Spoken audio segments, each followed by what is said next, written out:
Confidence. If you're trying to fix your confidence, you're avoiding the real problem. You keep working on yourself every day and striving to improve, trying to become better. But that feeling never fully goes away. That quiet sense that something about you just isn't enough. That's not a confident issue, it's actually shame. In this video, I will share how shame is running your life and what you can do to finally break away from shame, to experience a deeper level of self-confidence in yourself.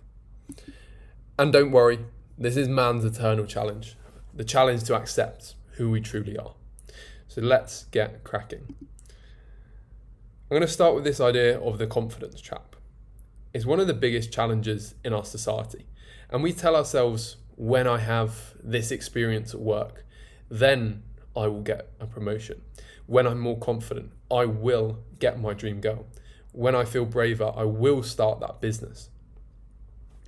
Part of our problem is most men delay truly living until we achieve a certain condition, believing that once confidence, in whatever form that looks like, comes to us, once we have achieved a certain state, they will then get to a stage where they're enough, and then they can do the thing that they're very scared of, that they've always wanted to do, but they're just waiting for whatever it is. Maybe it's a revenue goal. Once I'm earning 10k a month, I'm going to feel secure in how much money I'm earning. Then I'm going to be generous. We believe that the external or internal situation needs to occur for us to change our lives and do what we really want.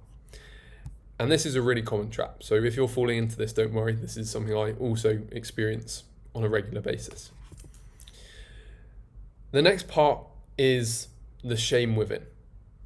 As kids, in one way or another, we were told you're not enough. You must be different to fit in. Your emotions aren't okay here. And we get this feedback from the world, whether that's a direct comment saying that an emotion such as anger isn't okay, or maybe it's more subtle. Maybe when we act a certain way, the people around us go a bit quiet. We feel that we're doing something wrong. And this feedback, direct or indirect, we take this on within ourselves as I'm not okay as I am. And part of that response is we seek to change ourselves. So one example from my life when I was a young boy, and I can't say this with 100% certainty, but this is what I think has happened. My mum had low moods at times, so I felt from a young age that I decided I would cheer her up and do what I can to cheer her up, which is a pretty normal reaction. When that didn't at times cheer her up, when I realised, who I am couldn't really improve the mood, I couldn't be funny and change the mood, that fundamentally I felt that something about me isn't okay. There's something wrong with me as a result, because otherwise my mum wouldn't be like this. So we internalise this message that in a particular context, we're not enough. Your emotions aren't okay here. And similar to what I did as a little boy and then continued to do, I tried to change myself in this situation to try and get a different response. And I also developed this shame with it. And then part of my journey, and many of our journeys, is related to self-improvement. So we develop this shame, this feeling that I'm not enough is essentially the deeper version of it. We develop this shame and we try to self-improve, we try to get better. So someone who maybe thinks I'm a loser, this was my experience. I didn't have many results in life, things weren't going how I'd planned, and I put all my energy into improving. You could have someone whose voice is weird. They become an amazing speaker to get over this insecurity. Our response to shame is often to change ourselves. It also can be just to make ourselves smaller, so we're less seen. We hide the shame. We try and distract ourselves. We numb it. So there are a lot of responses to shame, but one of the common ones is to change ourselves in some way. And for many of us who get onto self-improvement, which in my eyes is a very important step for someone whose life isn't where they want to be, But what looks like becoming more confident is actually trying to improve ourselves to a point where we feel no shame, no awkwardness, no sense of lack. And I had this realization quite recently. I've always thought I'm someone who puts myself out there, and I'm okay with not being okay. I'm okay with making mistakes, being awkward or embarrassed. But actually, so much of what I've done in my life that I thought was me being confident and facing challenging situations was me trying to avoid that feeling of being a beginner, being awkward.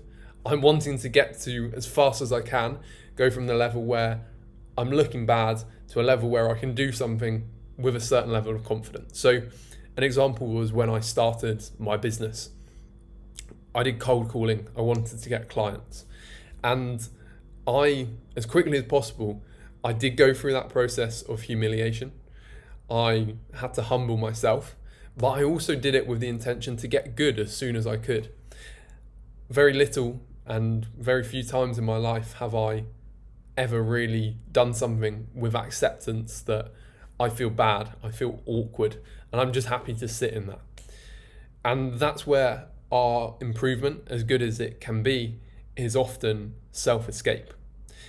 The problem is when we start from this place of lack where we feel we're not enough and we try to improve and optimize and get better, we also escape ourselves. Think of that small boy who maybe doesn't feel too confident. He feels that I'm not enough. We're really trying to run away from this little boy, but the little boy is still there. It still needs our love, our care, our attention. And we can't escape this part of ourselves. But through self-improvement, we often try. And you might be saying, but what if I achieve my goals? You went through suffering. You went through embarrassment, as I mentioned in that example. We do face some of our shame by self-improving. We do have to put ourselves out there. But we often have that intention of getting better and hoping we're going to strive to get to a point where we don't experience shame. And that was my story, as I just said. I feel a lot of the things I've done in my life are to become competent, to become skilled, and develop myself. Nothing wrong with that at all. Nothing wrong with self-improvement. However, when we do it and don't accept that there are parts of us we're embarrassed about, there are secrets we've hidden, when we neglect that part and try and escape it all the time, this is where our shame can still be there. Those very uncomfortable feelings that we're really running from and trying to escape from are still there. So you might be thinking now, what do we actually do about this? How do we approach this growing our confidence whilst we don't neglect parts of ourselves and create more shame as a result? No, we shouldn't just give up. We shouldn't abandon self-improvement. But I believe there are two routes we can take as men, and we must take them. The first, actually I'm going to start with the second. The second is self-development. This is things like physical and mental challenges, things that push us, challenge who we are, allow us to be courageous, and things like learning, developing skills. Some of the more traditional self-development, going to the gym, that kind of thing, where we're still challenging ourselves, but we're trying to get better. But there's also another side to it, and these are common parts of self-improvement too, things like journaling, meditation. And this side of it is all about developing self-acceptance, accepting our flaws. So it could be, as I say, meditation, just sitting with our emotions, our uncomfortable thoughts, the things about us that we think seem crazy to other people. It could be putting ourselves in a cringe situation, cringe therapy, it could be called, where you expose yourself to rejection and you know you're going to get a bad result, but you learn to sit with that uncomfortable feeling and that it's okay for you to be rejected, for you to be cringe and embarrassing in a certain moment, and you don't need to escape from that. Another thing can be prayer as well. Prayer is something that for me, that allows me to accept myself and accept external situations as well. You can also have journaling. Again, this allows us to become comfortable with the crazy thoughts that are going on in our mind.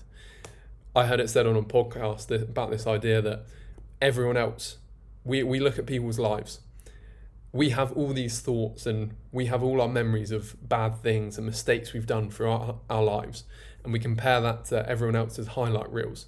So journaling allows us to be more empathetic, more accepting of the stuff maybe we hide from people and don't want to share. And the other thing is just talking to people, finding close friends and finding places where you can share whatever you want, share your secrets. And this all helps to accept ourselves and lower our level of shame as well.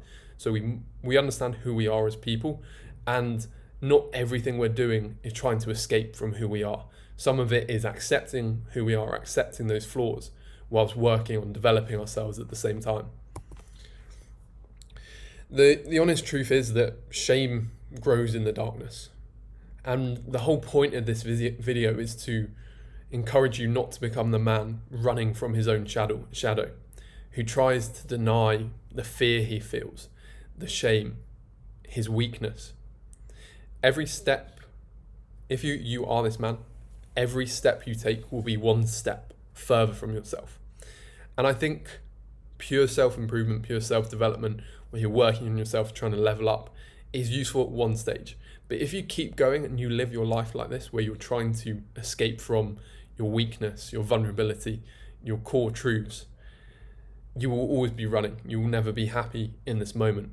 You are waiting for that external situation. You are falling into the confidence trap where you think, when I am this, then I will be courageous, then I will be confident, then I will be happy. You might be asking, with this idea of self-acceptance, isn't this kind of just giving up, accepting our flaws and weaknesses? I would actually say that self-acceptance isn't easy, simple, or even accepted. As men, we're often taught to grind, to work harder, to get better day by day. So accepting who you are deep down is actually one of the most courageous actions you can take in your life, by going against the status quo, by going against what most people do. And it's through going down this path, accepting our weaknesses, our flaws, and becoming to be okay with that we let go of our shame, which is controlling our lives, and we're also be able to have a strong foundation from which to build true and lasting confidence. So let's get back to making this practical. These are 3 things you can try to embrace the shame that you have and lessen its hold on you, so you can become a more confident man. The first thing you can do, don't edit yourself one time this week. Just one time, whether it's with your family, with friends, when you're about to say something, but that part of you catches yourself before you say it, you're scared about the reaction, follow through with it, see what happens. This, in a very small way, will be the building blocks to building true confidence. I'd also like you to journal and reflect on what if someone in your life, what if the people in your life knew everything about you? What would those secrets actually be? And the third thing is, out of those secrets you've listed down, things you've never shared with anyone that make you feel shame, make you feel embarrassed, what's one of them you could actually share? If you don't have friends or close family that you can share one of these with, you could potentially share it with a stranger, someone you're never going to see again. And a good place for this could be an online men's group.